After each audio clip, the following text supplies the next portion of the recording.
You are being slaughtered and you don't realize it. It all happened already. In 2008, the world stopped. The whole debt system blew up.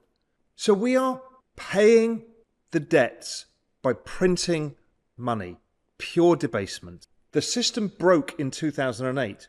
We then changed the financial system with the Basel III agreement, which forced the banks to lend less and to hold more treasury. Why?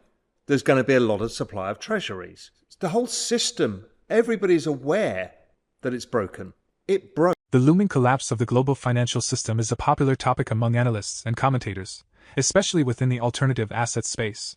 Advocates of sound money, including those in gold and cryptocurrencies, have long warned about the impending failure of the fiat money system, arguing that massive debts, reckless government spending, and dwindling tax revenues could lead to a total collapse. Many believe that a complete reset, wiping out trillions of dollars and impoverishing millions, might be the only solution. Raoul, founder and CEO of Real Vision, offers a different perspective. He argues that the collapse many fear and expect has already occurred, back in 2008. According to Pal, the global financial system faced a severe breakdown during the banking and real estate crises of 2008, almost leading to the end of the monetary system as we know it. Central banks intervened with multiple rounds of quantitative easing to prevent total disaster. Rather than addressing the underlying issues, governments chose to print money to manage their debts and maintain a facade of stability, at great cost to the public. Pal maintains that the world is not awaiting a future collapse, it has already happened. The burden of sustaining this illusion of stability has been transferred to the populace through a stealthy annual inflation tax, which continues to erode purchasing power and deepen financial struggles for ordinary people.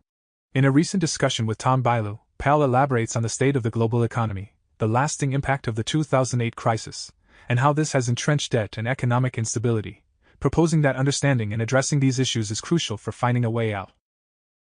Before we continue with the rest of the video, do check out daily 5-minute crypto newsletter with all the latest crypto and Bitcoin news. It's a fantastic analysis of on-chain crypto data and breakdowns, and the best part is it's absolutely free. They'll cover expert predictions, breakdowns of on-chain crypto data, and any breaking news you need to know, all in a nutshell. Click the first link in the description and enter your email to join over 50,000 others in becoming a better crypto investor right now. 2008, the world stopped. The whole debt system blew up. We had to have a debt jubilee of resetting all government debts around the world at zero so we could afford to service it.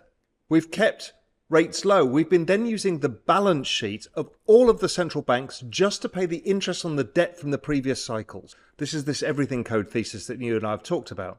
So we are paying the debts by printing money. Pure debasement. The system broke in 2008.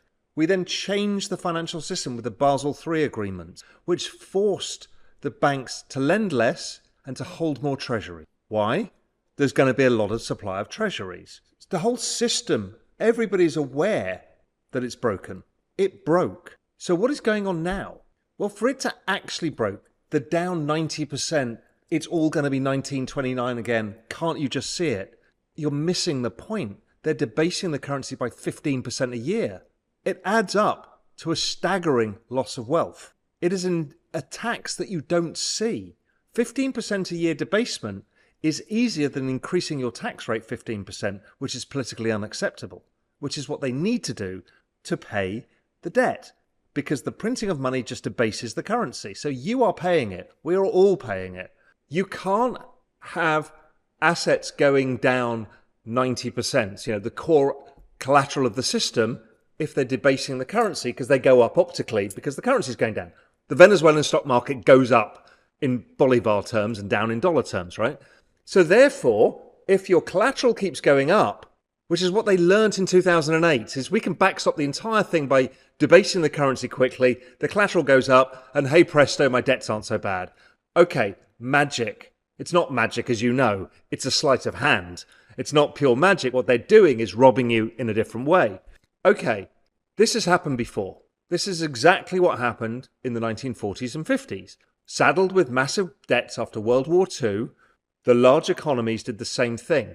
Financial repression, they had yield curve control, which is buying of government bonds, keeping interest rates low, which we've seen, and they just printed money. And over time, the value of the debt had eroded. And what they'd managed to do was create a productivity miracle, which drove GDP growth. I also believe that GDP growth equals productivity plus population plus debt growth. I think debt growth died in 2008, and all debt growth now is servicing of old debts. And population has been shrinking. So economies have been slow and productivity is low because of aging populations. We're just bringing AI and robots into the workforce. It's infinite humans. So GDP growth driven by productivity and population growth is what I think is on the horizon, which is what rescues this. But after what? 15% a year debasement of currency? You add 10 years of that and you've lost most of your money. So none of us disagree. We're all getting but it's how you're going to get So you're going to get in one go because it all burns to the ground, or they're going to so you don't really know you're being screwed, but you're just going to get angrier and angrier. That's what we're seeing. Politics has gone like this because everybody's so bloody angry because they can't figure out who's screwing them and they're blaming each other. What screwed them is there was too many old people and they borrowed too much. Raoul believes that central bankers and policymakers have managed to keep the situation under control as long as they continue printing money and intervening in the markets. He expects the economy to persist in its current state, surviving on increasing levels of debt and remaining barely functional but operational nonetheless. However, Powell does not dismiss the possibility of a sudden, catastrophic collapse that could unravel everything instantly.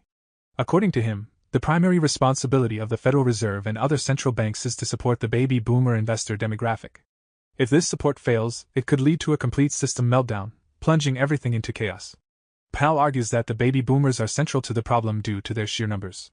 He views the ongoing money printing efforts as temporary fixes that only exacerbate the underlying issues. Despite this, central banks continue to apply these band-aids, further worsening the situation. Powell's overall assessment is that the system is fundamentally flawed, and we are all caught up in the consequences. Here are more clips from the interview. If I'm right that AI plus robots is infinite productive units, and you see how fast it's coming, you literally are not capable of understanding what an economy looks like beyond 2030. That's the problem I've got here. I'm not concerned about the cliff of death, right, that we're going through. I found an asset that I can invest in, crypto, or I could buy technology, and it's offsetting the mess of the debasement, so I'm fine. What's harder is to say, what the hell does an economy mean after 2030 when you've got endless AI and robots and AGI? What is a company? What value do you provide in that world, or I provide? We sit there talking to people about it and thinking our way through it, but both you and I are developing AI tools of which we will have a digital Tom and a digital Raoul, and we don't even need to turn up to these, and they'll do a pretty good job. We're both working on these things, right? But are we going to be just replaced? The point being is when you go to like Nick Bostrom, who is the key thinker about this at Oxford University, who wrote the book, I can't remember the famous book about the whole kind of where the future's going. There's a group there, an economics group there, who share the same concerns as me. It's like, if this is right, you could double GDP in a year, global GDP, or a week. What do companies mean when AI... I have a theory that OpenAI is using AGI to build its own AI, which is why they're iterating so fast with, 500 people? F***ing madness what they're doing. How fast they're iterating. I've never seen anything like it. Even Elon Musk is like, I've never seen anything like what's going on here. The more we have AI, to build businesses, the faster and faster this goes. So in answer to your question, the explosion could be the other way around. It might not be the economy imploding. It could be the economy exploding in a way that we don't even know how to deal with it. What do humans mean? What is our jobs? All of this stuff you and I have talked about. I actually worry about very different things. I don't worry about the economy going down the toilet because I know how they're dealing with that. They've kind of set the rule book. I can make money from that. That's okay. It's this other bit. That's the hard bit. That's more scary. Raoul exponential age thesis is grounded in the rapid advancements in robotics and artificial intelligence. He argues that the world's severe debt crisis is exacerbated by an aging population and declining productivity. Simply put, we are not generating enough output to manage the enormous debt burden. Powell believes that AI and robotics have the potential to transform this scenario. He envisions these technologies as game changers that will drastically alter the GDP equation by introducing limitless productive capabilities and exponentially increasing output. According to Pal, AI can infinitely expand knowledge, while robotics can infinitely scale physical labor. He asserts that the productivity gains from this exponential age could address the debt crisis and drive substantial GDP growth, potentially averting a global economic collapse. As technology advances rapidly, those who strategically position themselves for this future will play a key role in shaping it. What are your thoughts on Pal's exponential age thesis? Please share your comments and observations below. For more Daily Dose Crypto news, check out these 2 awesome videos on your screen. Click now and we will see you on the next video.